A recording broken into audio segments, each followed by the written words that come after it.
پھر کتنا بڑا محروم ہے، کتنا بڑا محروم ہے جو اس کریم اکرم الاکرمین کی بارگاہ سے بھاگتا ہے، جو ماں سے بھی بڑھ کے مہربان ہے۔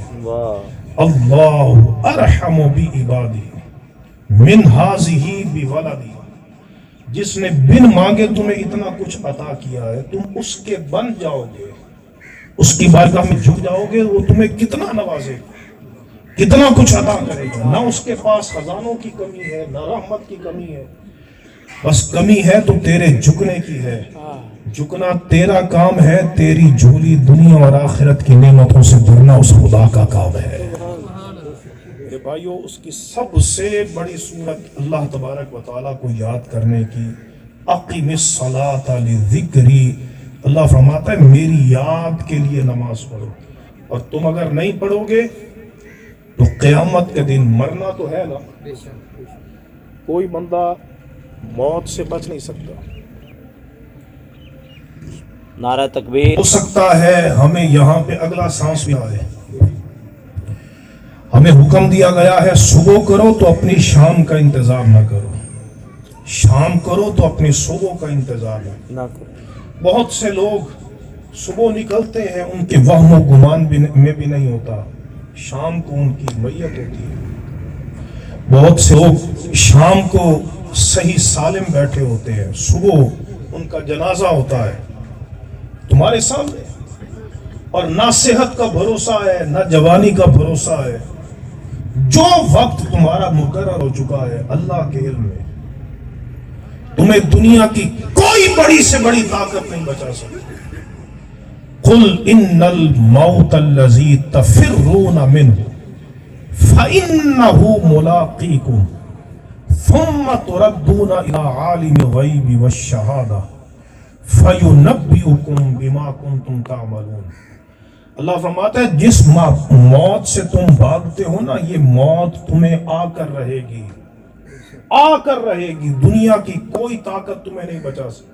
حتیٰ کہ تم اگر مضبوط کلوں میں چھپ جاؤ اور تمہارے پاس باڈی گارڈ ہوں، لیکن اینما تکونوا یدرککم الموت ولو کنتم فی بروج مشیدہ۔ فرمایا کہ تم جہاں بھی ہو بھلے مضبوط کلوں میں چھپ جاؤ، تمہیں موت آ کر رہے گی۔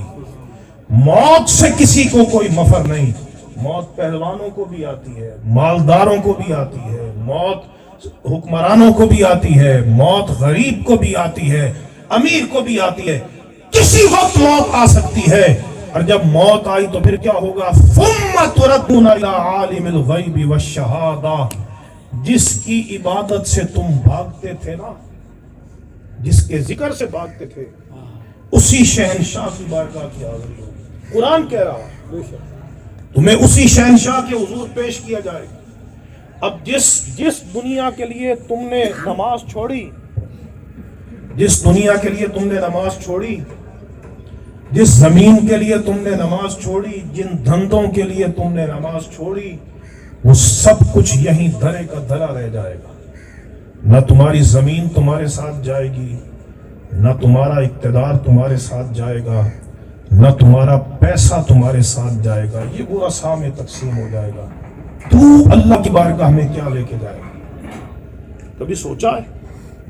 اس بات پہ غور کیا ہے کہ میرا جو ہمیشہ کا سفر شروع ہونے والا ہے، اتقوا اللہ وَلْتَنْظُرْ نَفْسٌ مَا قَدَّمَتْ لِغَدٍ، اللہ فرماتا ہے اللہ سے ڈرو، اور ہر جان کو یہ دیکھنا چاہیے کہ وہ آنے والے دن کے لیے، کل کے لیے کیا لے کے جا رہا ہے۔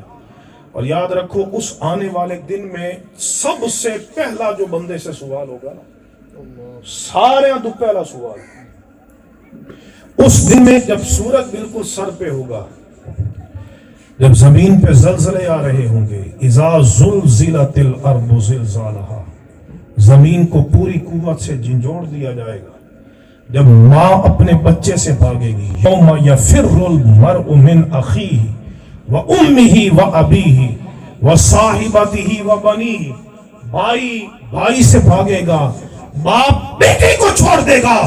اس دن میں جب نبی بھی کہیں گے نفسی نفسی نفسی، آج ہمیں اپنی فکر ہے، ربی غضب غضبا لم یغضب قبلہ مثلہ ولا بعدہ مثلہ. آج میرا رب اتنے غضب میں ہے کہ نہ پہلے کبھی ہوا نہ بعد میں ہوگا.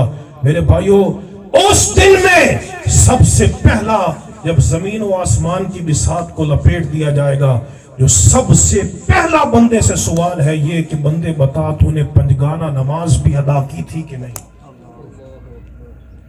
اول ما یحاسب به العبد الصلاۃ، صحیح بخاری کی روایت ہے. فرمایا کہ سب سے پہلا جو بندے سے سوال کیا جائے اس کی نماز کے متعلق. بتائیے کتنی غفلت میں ہم وقت گزار رہے ہیں. کہ یہ ایسے محروم ہے، میں تو محروم ہی کہوں گا، جو مولا کے حضور نہ جھکے نا، بھلے اس کے پاس کروڑوں ہوں، اس سے بڑا محروم ہی کوئی نہیں.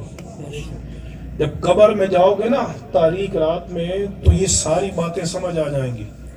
اس وقت بندہ تمنا کرے گا کاش میرے کو ساری زمینہ بینک بیلنس ہر شے لے لیا جاوے تو میں نے 2 رکعت نماز پڑھن دی اجازت مل جائے.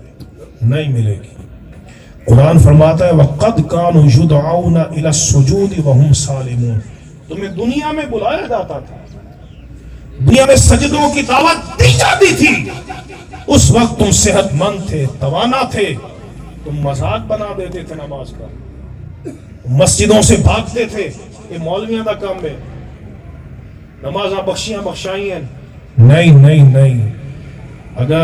اگر نماز نبی کریم علیہ السلام کو بھی بخشی ہوئی نہیں ہے اور حضور بھی مسجد میں جا کے نماز پڑھتے ہیں، مولا علی شیر خدا بھی نماز پڑھتے ہیں، صحابہ بھی نماز پڑھتے ہیں، اہل بیت بھی نماز پڑھتے ہیں، بتائیے ہمیں نماز کیسے معاف ہو سکتی ہے؟ اہل بیت کے بڑے عظیم امام زین العابدین رضی اللہ تعالیٰ عنہ، نماز کا وقت آتا چہرہ پیلا ہو جاتا، تھر تھر کانپتے تھے. لوگ کہتے حضور آپ تو زین العابدین ہیں. اصل لوگ اہل بیت دے نام میں کاروبار بنا لے. اہل بیت کو نماز سے کتنی محبت ہے. امام زین العابدین 1000 رکعت نفل روز کے پڑھتے تھے، اور تو پورا سال مسجد میں داخل نہیں ہوتا، تیرا اہل بیت کے ساتھ کیا تعلق بنتا ہے؟ اہل بیت کرام کے ساتھ اسی کا تعلق ہے جو مولا کی بارگاہ میں چکا. امام علی مقام میں نیزوں کے سائے میں بھی نماز پڑھی. اور یہ یزید کے خلاف خروج کیوں کیا تھا؟ یزید کے خلاف ان ہستیوں کو کوئی اقتدار کا لالچ تھا؟ یہ کوئی آج کل کے حکمران تھے بھئی، جن کو یہ تو وہ شہزادے ہیں جن کو مصطفیٰ نے دنیا میں ہی جنتی جوانوں کا سردار بنا دیا. ان الحسن والحسین سیدہ شباب اہل الجنہ. ان کو دنیا کے اقتدار کی کیا پڑی؟ وہ کیوں گئے تھے؟ یزید نماز نہیں پڑھتا تھا. کان یترک الصلاۃ.